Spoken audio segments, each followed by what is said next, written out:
En direct de nouveau sur la page Facebook de Fabrice Bonneau. On est toujours ici avec les étudiants, les bénévoles, la distribution de repas continue. On a un certain nombre de personnalités qui viennent ici nous rejoindre, nous parler, témoigner de leur soutien à cette opération. Et je suis heureux d'accueillir maintenant Chloé Vidal. Bonjour. Bonjour. Vous êtes adjointe au maire de Lyon, déléguée à la démocratie locale et à la redevabilité, à l'évaluation, à la prospective et à la vie étudiante, ce qui explique votre présence. Juste peut-être pour qu'on comprenne, parce que c'est un élément important, qu'est-ce que ça raconte la redevabilité pour vous?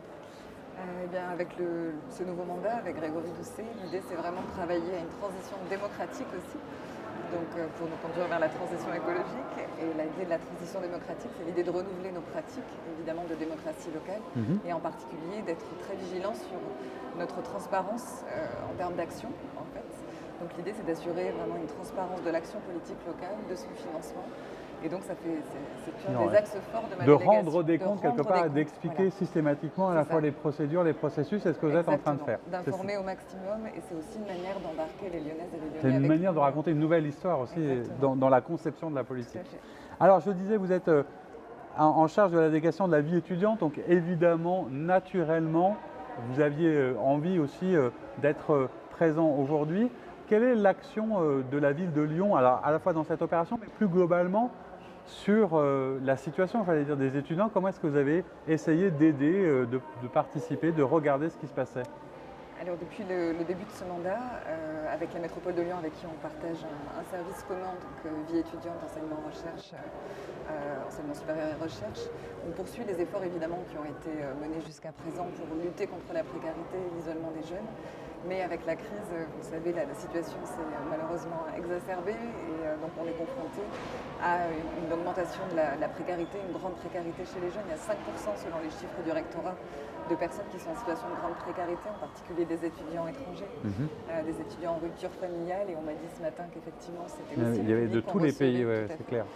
Et je pense qu'il est essentiel qu'on poursuive ces efforts, et en particulier en termes de distribution alimentaire et en produits de première nécessité, comme c'est fait aujourd'hui grâce à M. Bonneau. Ouais. Et donc, pour nous, c'est un des champs d'action, évidemment, sur lesquels on s'investit particulièrement. C'est aussi un problème structurel, ça ne s'arrêtera pas là. Ouais. Mais il faut regarder un peu plus largement ce qui se passe. Tout à fait, à plus long terme, donc de manière un peu prospective, et essayer de voir de quelle place on souhaite offrir à nos jeunes, en fait, au-delà même des étudiantes et des étudiants, dans notre ville, comment on peut mieux les accueillir et faire en sorte que leur bien-être s'améliore, que leurs conditions de vie soient meilleures qu'aujourd'hui. Alors pour l'instant, l'idée c'était, vous l'avez dit, un peu de mutualiser avec la métropole pour essayer d'optimiser un petit peu sans doute les ressources et les moyens. Puis beaucoup de rencontres, de constats pour mesurer les attentes, les besoins. Qu'est-ce qui vous a frappé, vous, déjà dans ces quelques semaines ou quelques mois sur... parce que Lyon, c'est quand même une ville très étudiante en plus, c'est vraiment quelque chose qui est important ici. Il y a 180 000 étudiants au niveau de la métropole de Lyon. Il y en a 64%, si mes souvenirs sont bons, qui se situent juste à l'échelle de la ville. Donc effectivement, on est une cité universitaire, on est une cité étudiante, et la part des jeunes est aussi très importante. On est aux alentours de 25-30% de jeunes dans la population lyonnaise. Donc évidemment, c'est un public qu'il faut considérer, qu'il faut accueillir correctement. En termes, vous me disiez, de mesures... Oui, est-ce qu'il y a quelque chose de précis que vous avez pu commencer à mettre en place? C'est encore récent, mais quelle a été votre priorité de champ d'action quelque part? Alors c'est vrai qu'encore une fois, la première chose, c'est pouvoir se nourrir. Évidemment, il y a habiter, on travaille aussi sur la question du logement, on travaille sur la question de la précarité menstruelle, on travaille sur la question de l'accès au numérique pour favoriser la continuité pédagogique, sur la question de la mobilité. C'est assez étonnant, même souvent c'est un peu contre-intuitif, mais les jeunes ne sont pas tous égaux devant la fracture numérique quelque part. Même si on a l'impression qu'ils sont plus à l'aise, parfois ils sont démunis parce qu'il n'y a pas accès aux ordinateurs, à Internet, etc. Et confinés, ils ne peuvent pas continuer à étudier, donc c'est vrai que ça crée des inégalités très fortes. Donc ça, la métropole a aussi beaucoup investi pour réduire aussi cette fracture. Sur la mobilité, c'est aussi du côté de la métropole. Nous soutenons à la ville beaucoup d'initiatives justement de distribution, de collecte et de distribution, qui sont organisées aussi dans les mairies. Donc ça se développe de plus en plus, et comme je vous disais, à la fois de l'alimentation et des produits de première nécessité.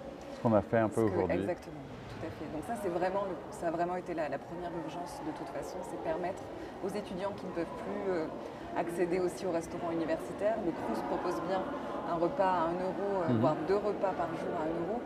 mais ça ne suffit pas aujourd'hui pour alimenter tous les De toute façon, étudiants. aujourd'hui, face à cette situation, c'est aussi un peu ce que ça raconte, c'est que toutes les bonnes volontés se mettent ensemble pour essayer de régler les problèmes.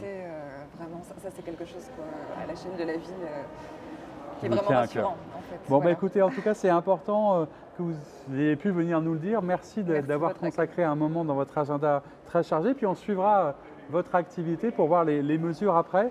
Merci beaucoup, Chloé Vidal, d'être venue. Je rappelle que vous étiez adjoint au maire de Lyon, en charge de la vie étudiante.